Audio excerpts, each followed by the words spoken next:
Sure. I'll talk it out. Yeah, let's just have a conversation. Track 3.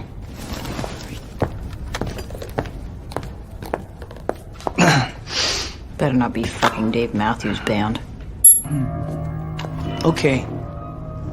Those of you who don't want to be a part of this can leave now. Derek, please listen to me.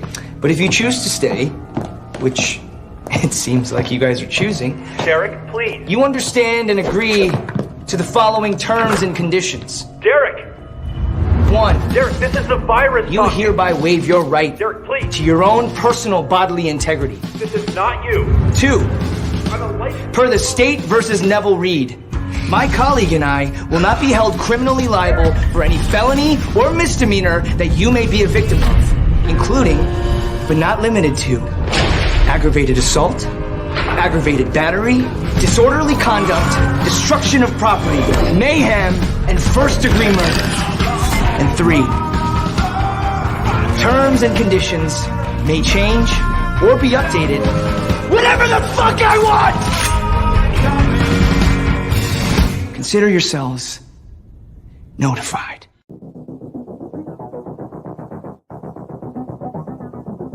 All right, you primitive screwheads, listen up. I got news for you, pal. You ain't leading but 2 things right now. Jack and shit. Jack left town.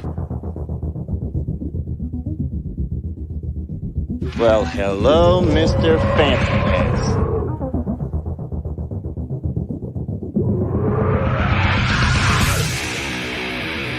What was that ruckus? What ruckus? I was just in my office and I heard a ruckus. Describe the ruckus, sir. Does this mean we're not friends anymore?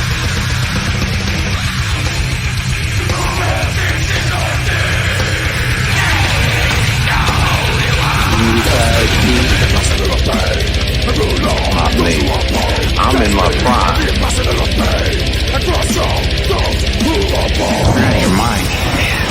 Ain't it cool?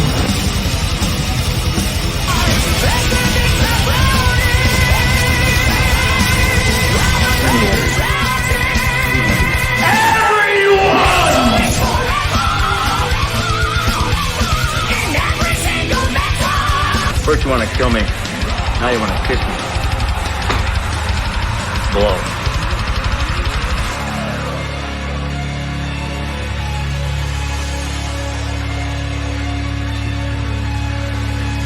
Good. Bad. I'm the guy with the gun.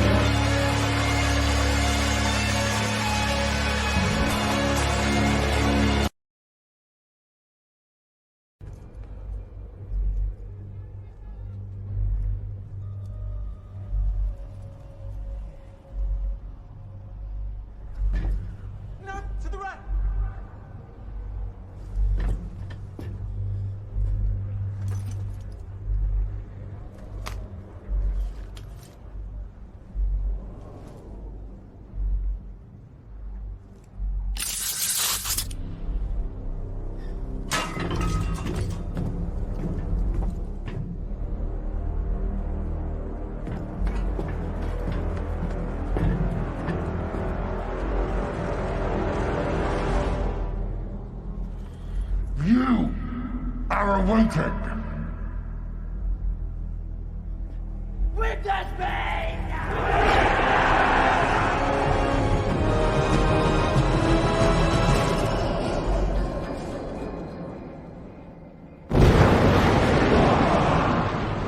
Among us are 972 devout warriors. Any one of them, if chosen, would have done the same. Each would die historic for the immortal Joe. That's why, you fools. You're all fools for coming here.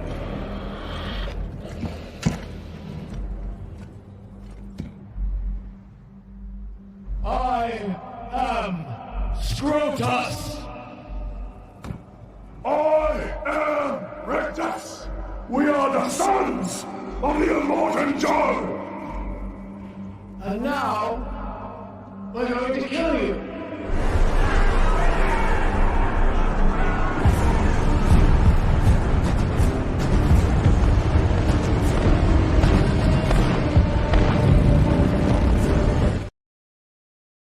And there you have it.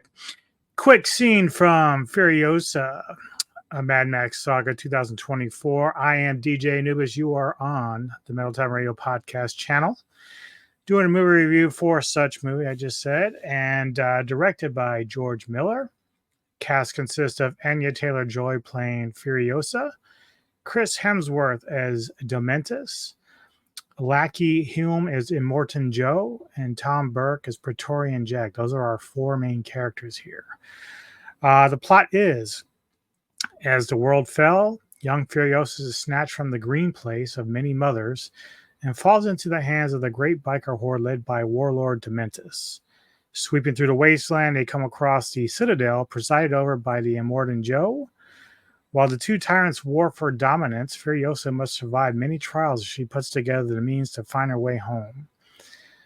So for those that have never seen Mad Max Fury Road, this is a prequel to that film. Now, it's not technically necessary for you to watch that one to follow what's going on here because it's pretty straightforward. But for you that love the Mad Max, franchise in general, this, watching Fury Road makes a lot of sense before, at least in terms of, or at least watching it after this, and then it all just falls into place. But for those that had seen Fury Road, obviously we kind of know what's going on, although now we kind of understand how Furiosa was initially taken from the Green Place as opposed to Fury Road, where it was kind of alluded that Immortan Joe was the one to do that. The one thing that I really liked about this film to start off with was the fact that it has a two villain arc. So we have two factions now, the two main villains of Dementus and Immortan Joe, and so you saw that scene there where we have a very young Furiosa, and I can't remember who the actress is that plays the younger version of her, but Dementus has planned on, they come across one of the War Boys. I think they were called something else though in Fury Road. They're not called the War Boys there, I don't think.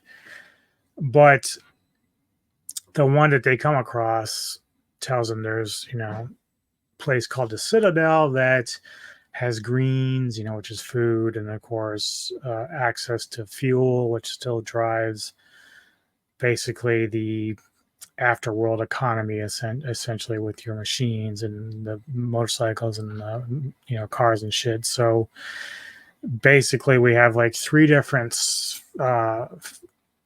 fortresses. So you've got the Citadel, it provides food, mother's milk. Then we have the gas station or whatever, and that provides all the fuel.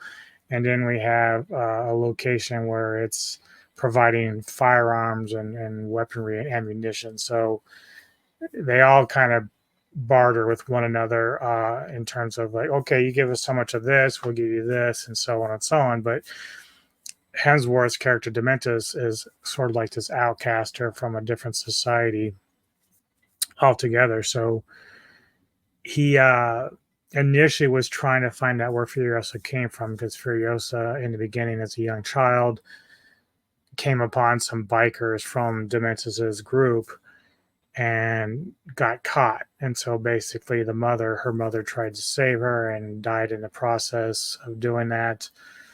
And so Furiosa, of course, grows up within first Dementus's group, and then Immortan Joe, so who haven't really paid too much attention to either movie, but if you saw this, he has what's called breeders, and they're like the more healthy, young, vibrant women that can give children birth, give birth. And not all the time when he's trying to breed with them, they come out still malformed and deformed and, just a mess. So he's oftentimes still trying to find healthy kids to bear, going forward. And that's something that plays a part in Fury Road, which is the movie prior to this, but the one that's supposed to be after this film, where Furiosa plays a big part in that as well. The cool thing about Hemsworth in this film is that it's like he plays Thor, but only as like a darker version of Thor. Like he's still kind of got the funny mannerisms and the the quirks about what Thor would have, but it's just more darker, and he's kind of like battling good versus evil within himself. But his whole goal is to try to take over and become leader of whatever he wants, the Citadel, but he ends up eventually taking over the gas light. I forget what it's called, a gas something. But it's the one fortress where all the fuel is, and that's one of the ones that Immortan Joe does barters with to try to make, trades. And so Hemsworth managed to get a hold of that, so he has a meeting, and this is where a deal is struck between Immortan Joe and Dementus. And one of the deals of the trade is Immortan Joe takes a fancy to a young Furiosa. Like, he's like, okay, I can use her for future breeding, because she's a healthy kid, girl. And, it's much to Dementus's chagrin, who really wants to keep her like a daughter or whatever. Even though he's the one that killed her mother, like, that's part of the plot point here, and it's all part of Furiosa's revenge ultimately. So she ends up going where Immortan Joe is, and eventually she works her way up the chain. She first escapes and kind of is like a stowaway, and she hides around like a young boy to try and mingle and not be caught, to go back to breeding. Now the real quick thing to note, like it was like a trivia sort of thing with the young Furiosa, was the guy that plays Rictus, Nathan Jones. Again, these are some of the older, like Rictus and Scrotus are sons of Immortan Joe, and so they're all trying, I assume, outside of Joe, to try to breed. Now, there's a scene where Rictus is kind of like playing with Furiosa's hair when she's younger. She's definitely like a preteen girl, like she's very young.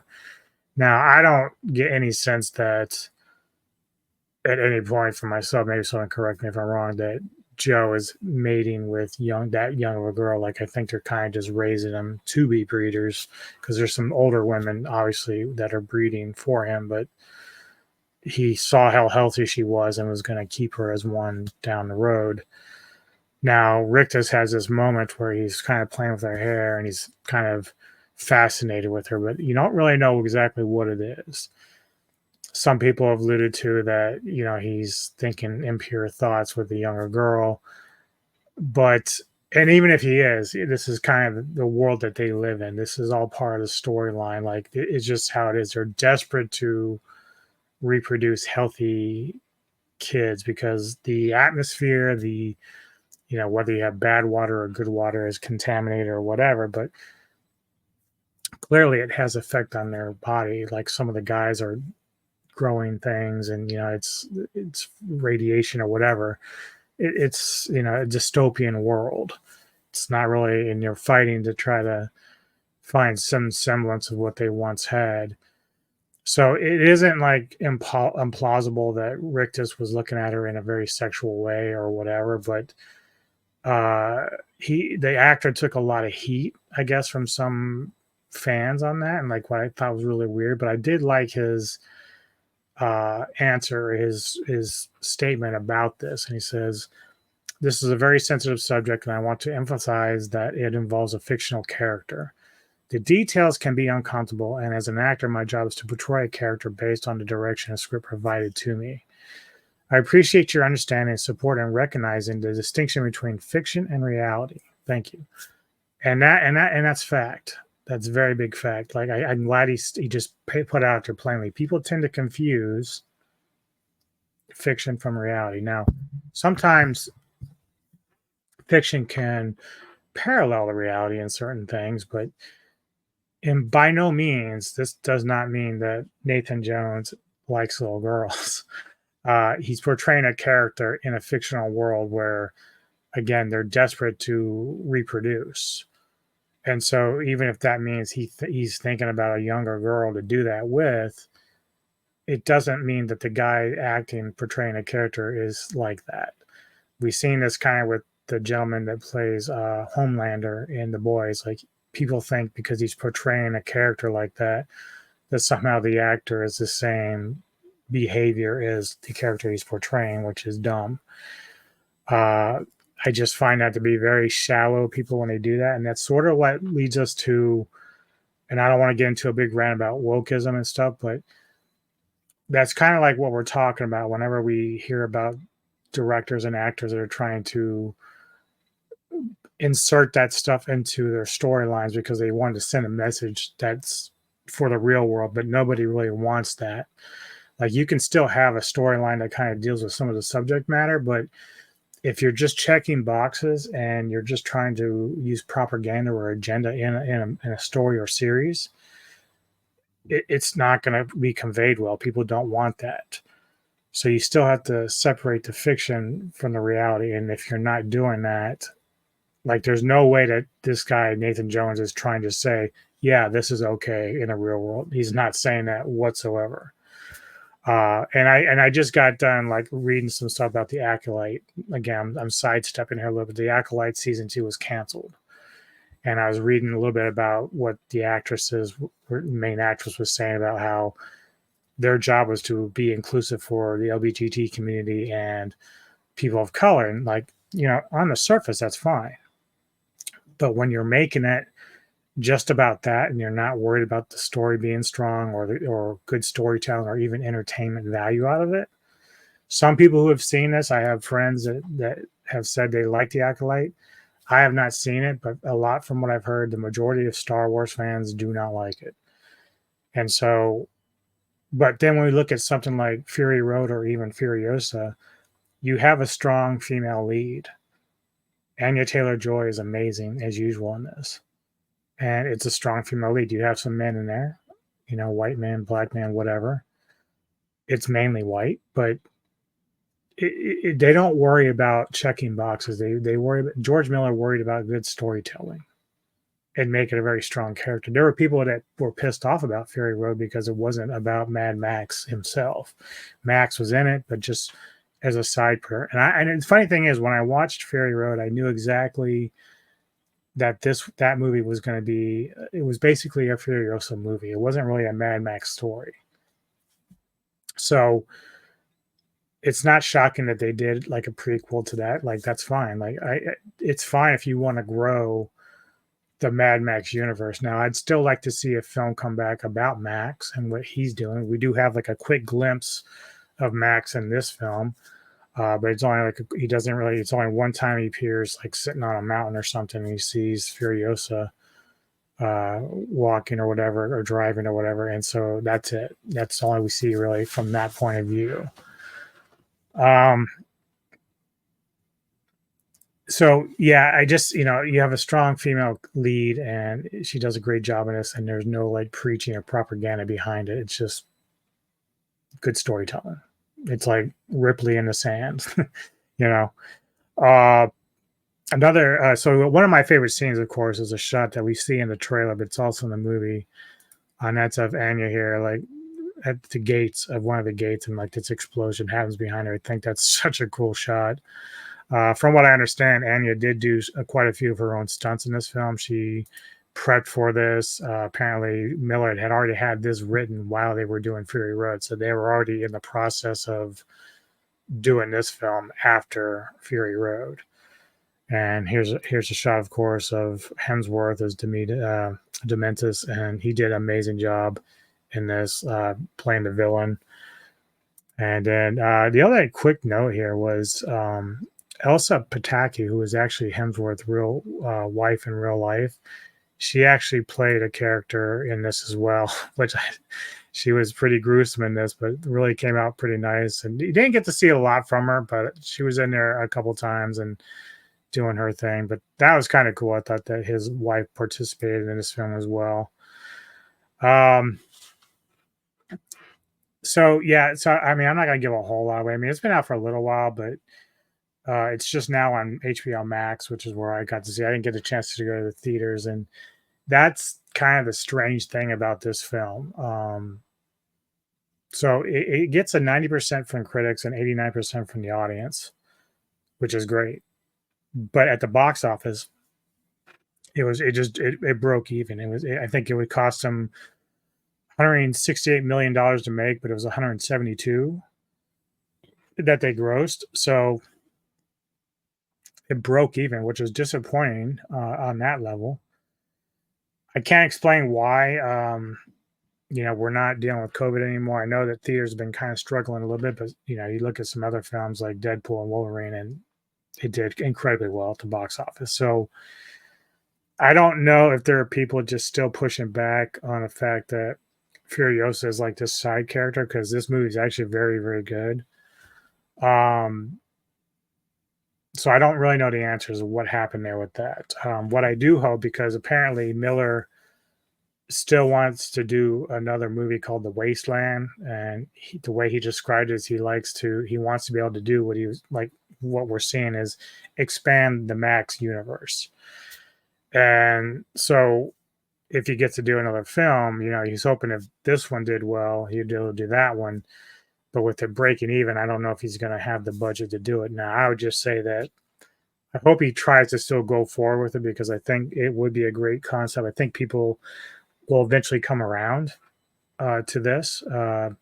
As long as Miller is still going to tap into that Mad Max character in some way.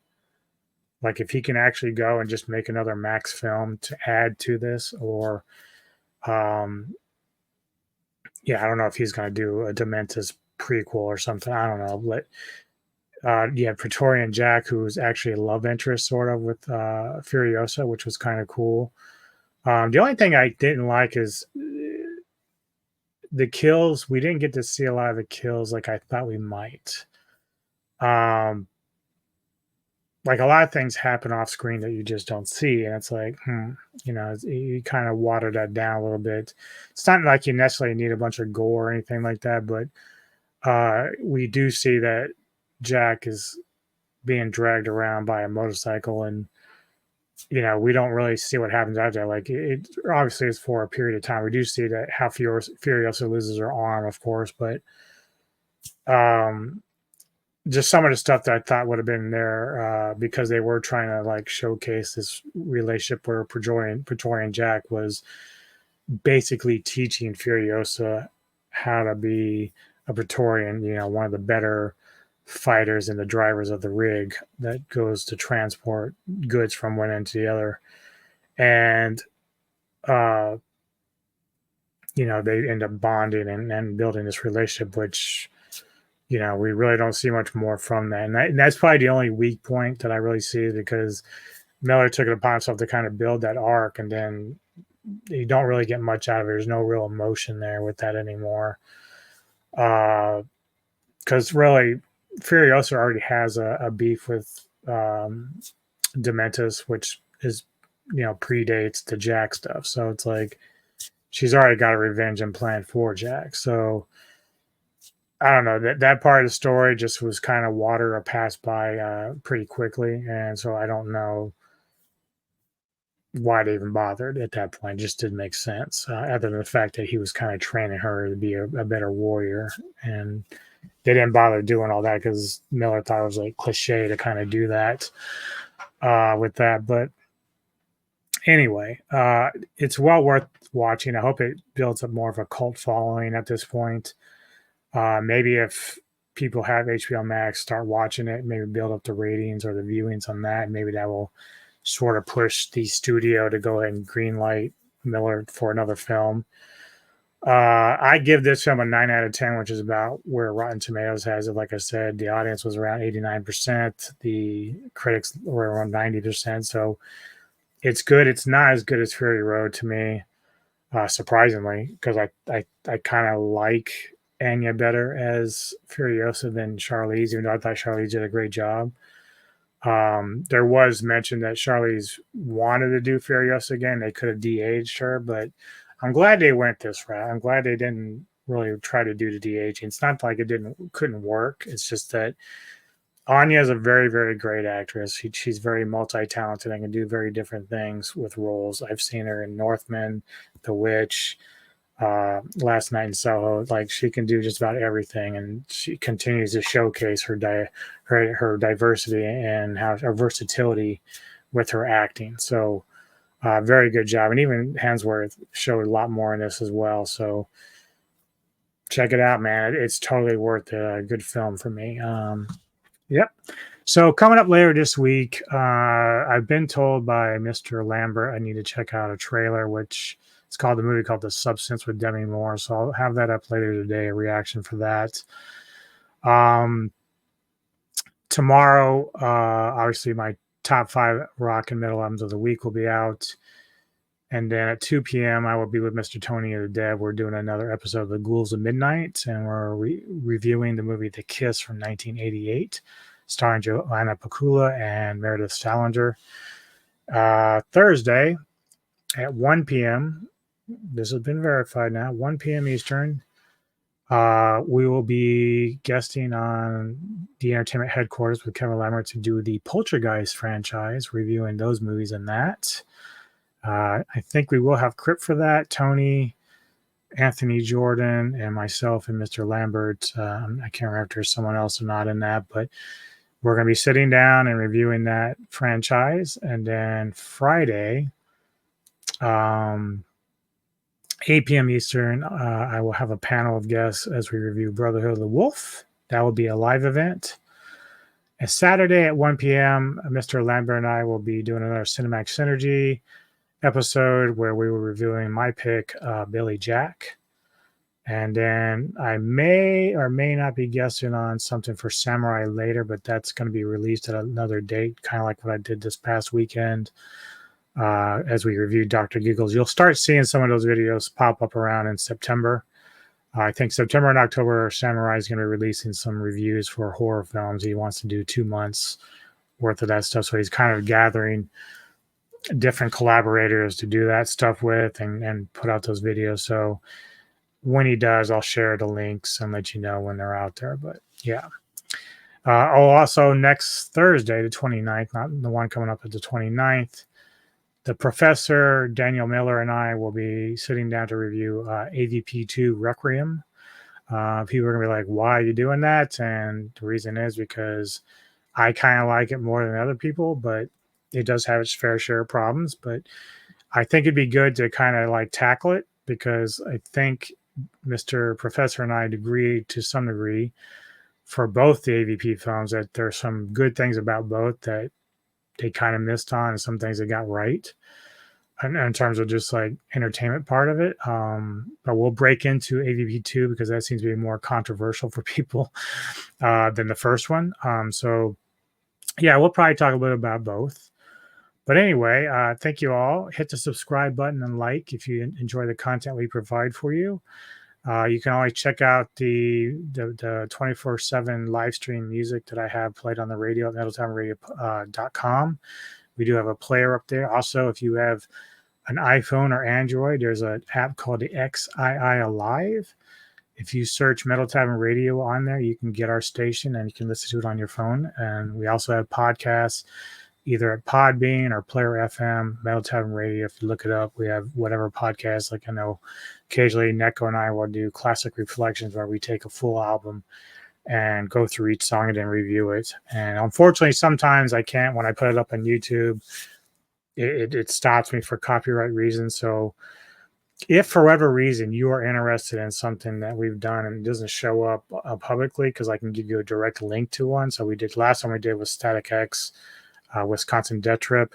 I think the other one that got sort of stopped was Savage's Hall of the Mountain King. But if you were interested in hearing our podcast, so you can find us at Podbean, Player FM, or if you want me to give you a direct link to the YouTube version of it, just hit me up here with a comment and I can post it for you, because it is I can give you a direct link to listen to. It's just it won't let me do it publicly, unless of course you're in another country where they don't allow it. Sometimes they do stop that too. So anyway, enjoy the rest of your day. I will have that trailer reaction a little bit later, and take care. Cheers. Just live before you die.